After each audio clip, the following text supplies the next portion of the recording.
নমস্কার বন্ধুরা, সুমিতা রান্নাঘরে সবাইকে স্বাগত।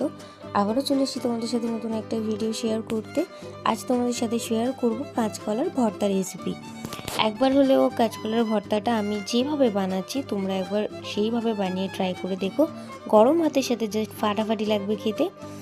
আমি ভর্তাটা বানানোর জন্য কয়েকটা কাঁচকলা নিয়েছি। কাঁচকলার আমি এই দুটো সাইডে ভালো করে কেটে নিয়ে মুখটা বাদ দিয়ে দেবো, দিয়ে কাঁচকলাটা আমি দুটো টুকরো করে রেখে দেবো।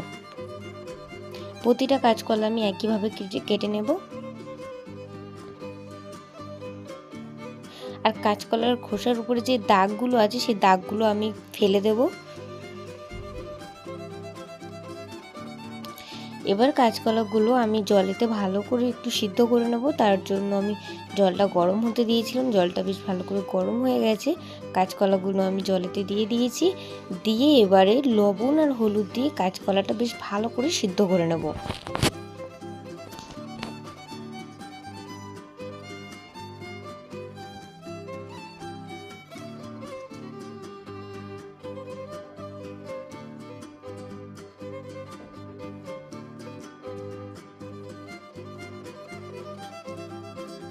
কাঁচকলাটা আমি একটু চাপা দিয়ে ভালো করে সিদ্ধ করব। দেখো কাঁচকলাটা সিদ্ধ হয়ে এসছে। আমি এবারে এর মধ্যে দিয়ে দেবো কয়েক কোয়া রসুন আর ঝাল অনুযায়ী কয়েকটা কাঁচা লঙ্কা দিয়ে কাঁচকলার সাথে বেশ ভালো করে সিদ্ধ করে নেব।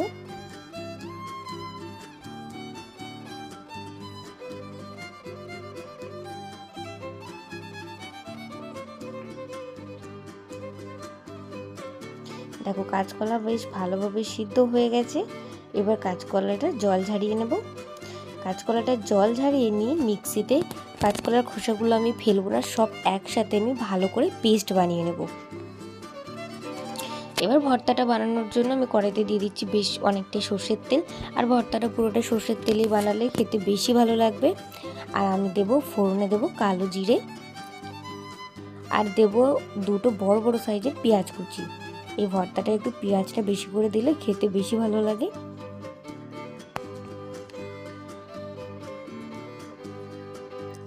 পেঁয়াজটা একটু 1-2 মিনিট আমি ভাজবো।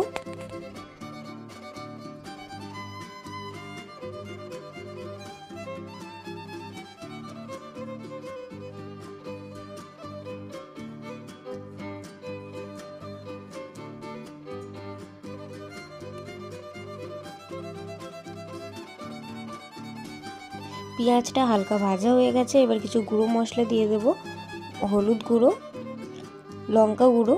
আর ভর্তাটা একটু ঝাল ঝাল হলেই বেশি ভালো লাগবে। আমি কয়েকটা কাঁচা লঙ্কাও পেস্ট করে নিয়েছিলাম, আর একটু লঙ্কার গুঁড়ো দিলাম, আর দিলাম স্বাদ মতো লবণ। তোমরা যদি ঝাল বেশি খেতে ভালো না বাসো তাহলে কম করে তোমাদের প্রয়োজন মতো তোমরা দিও। এবার পেঁয়াজটা বেশ ভালো করে একটু ভাজা করব।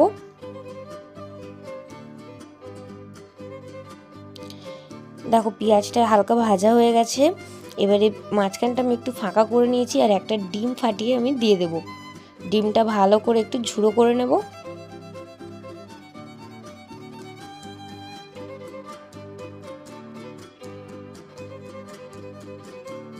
আর এই ডিম দেওয়ার কারণেই কাঁচকলা ভর্তাটা খেতে অসাধারণ হবে, ফাটাফাটি হবে খেতে। আর তোমরা যদি মনে করো যে ডিমটা দেবে না, তাহলে তোমরা এমনিও বানিয়ে খেতে পারো, খেতে খুব ভালো লাগবে। এবার ডিমের সাথে পেঁয়াজটা বেশ ভালো করে ভাজা হয়ে গেছে। এবারে সিদ্ধ করে পেস্ট করে রাখা কাঁচকলাটা আমি দিয়ে দেব। এবার কাঁচকলার সাথে মশলাটা বেশ ভালো করে একটু কষিয়ে নেব। আর লাস্টে নামানোর আগে একটু অল্প করে কয়েক দানা চিনি দিয়ে আর নামাবো। গরম ভাতের সাথে একবার হলেও এই রান্নাটা ট্রাই করে দেখো, সবারই খুব ভালো লাগবে। আর আমার এই ভিডিওটি যদি ভালো লাগে তাহলে like, comment, share and subscribe করতে ভুলো না। আবারও দেখা হবে নতুন কোনো ভিডিওর সাথে। ততক্ষণ সবাই সুস্থ থাকবেন, ভালো থাকবেন। ধন্যবাদ।